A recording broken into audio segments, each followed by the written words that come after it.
आहार वेद में आप सबका स्वागत है। आज हम आपको बताते हैं कि भगवान क्या है। भगवान अर्थात प्रकृति और बीज। प्रकृति क्या है? पेड़ पौधे, नदी, तालाब, ये सब चीज़ें प्रकृति हैं। भगवान मतलब इन सब से मिल कर के बना हुआ जो पहली संरचना है मानव की, वो भगवान है।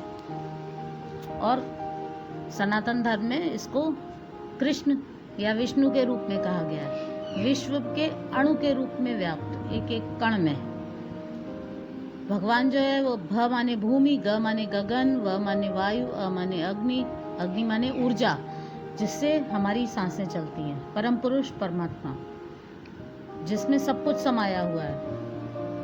और न माने नील। इन सब पांचों के संयोग से इसको क्षितिज, जल, पावक, गगन, समीरा भी कहते हैं। इन सब पांचों के संयोग से जो विकास क्रम में धीरे धीरे विकास हुआ और एक सबसे बढ़िया संरचना बनी, वह प्रथम पुरुष विष्णु, शिव और ब्रह्मा के रूप में एक है। कभी विष्णु प्रकट हुए, कभी ब्रह्मा, कभी शिव। और टर्की से लेकर के नेपाल तक सिंधु नदी पूरी व्याप्त है। इसके किनारे की सभ्यता को सिंध कहा जाता है, सिंधु घाटी की सभ्यता। और सिंध माने सागर भी होता है। तो ये जो सभ्यता इसके किनारे की है, उनमें आपस में झगड़े हुए। ये कबीले थे, नदियों के किनारे ही सभ्यताएं होती हैं, इनमें आपस में झगड़े हुए। तो इन्होंने अपने अपने नाम अलग अलग दे दिए, पर भगवान सबका एक ही है, चाहे वो उधर का हो चाहे इधर का, क्योंकि बना तो वो सब इसी से ही है ना। और उसने सब कुछ अपने आप स्वयं बनाने की, नष्ट करने की सब क्षमताएं उसमें हैं, और चलाने की भी। इसलिए वो भगवान है। और उसका नाम कृष्ण इसलिए क्योंकि वो कालिमा हरता है। विष्णु इसलिए कि विश्व में अणु के रूप में व्याप्त है और एक एक कण में समाया हुआ है। जैसे कि मानव या कोई भी जंतु जो होता है, वो एक कोशिका, जिसको सेल भी कहते हैं, उससे बनता है। वो कोशिका में जो जो चीज़ें होती हैं, उसमें एक छोटा सा पावर हाउस होता है, उसमें एक छोटा सा न्यूक्लियस होता है, न्यूक्लियस के अंदर डीएनए होता है, क्रोमोसोम्स में, जीन्स में। तो उसमें प्रोटीन मॉलिक्यूल्स से बनने वाले न्यूक्लियोटाइड्स होते हैं 4, ATGC। ये चारों न्यूक्लियोटाइड्स प्रोटीन मॉलिक्यूल्स, नाइट्रोजन के मॉलिक्यूल्स हैं। ये मतलब एक छोटा सा अणु है। अणु से भी छोटा परमाणु होता है, और परमाणु के अंदर भी छोटे छोटे पार्ट्स होते हैं, प्रोटॉन, न्यूट्रॉन और इलेक्ट्रॉन।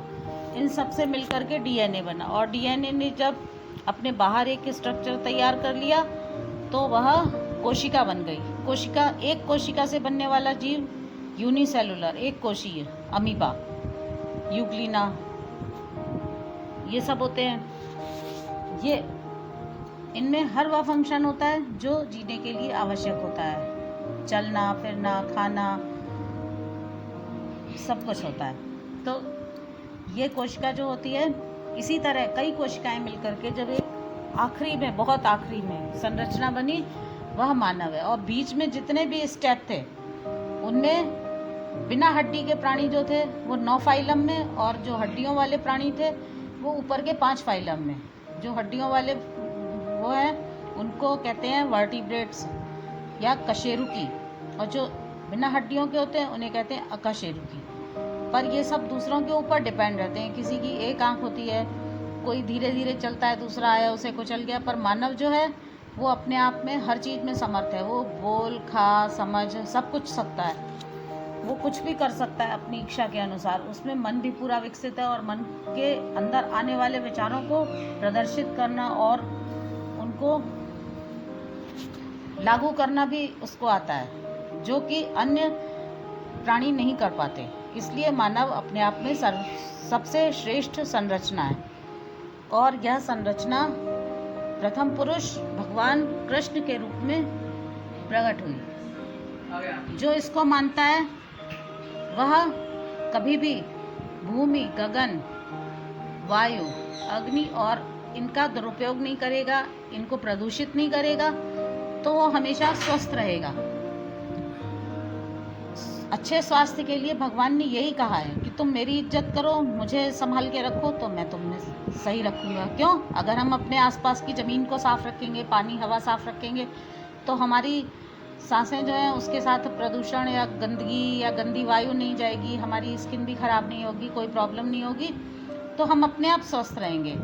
भगवान का अर्थ ये है कि आप अपने को स्वस्थ रखें, और वो कृष्ण के रूप में आपको एक बताने के लिए है कि इस तरह आप अपने को स्वस्थ रख सकते हैं। कृष्ण ने योग के ऊपर ध्यान दिया है, क्योंकि कृष्ण ने बहुत ज़्यादा योग किया, ध्यान योग लगाया। उससे उन्होंने ब्रह्मा जी प्रकट हुए उनकी कमल नाल से।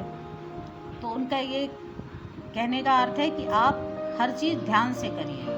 ध्यान से करने से हर चीज़ इतनी ज़्यादा पावरफुल हो जाती है कि वो आपके सामने प्रकट होने लगती है। जैसे आप किसी आदमी को पागल कहते हैं, तो वो 10 बार कहिए, 20 बार कहिए, आखिर में उसके दिमाग में घुस जाता है कि वो पागल है। इसी तरह से भगवान विष्णु ने कहा है कि आप ध्यान लगाइए और भगवान हमेशा मानिए कि भगवान मैं हूँ। धन्यवाद।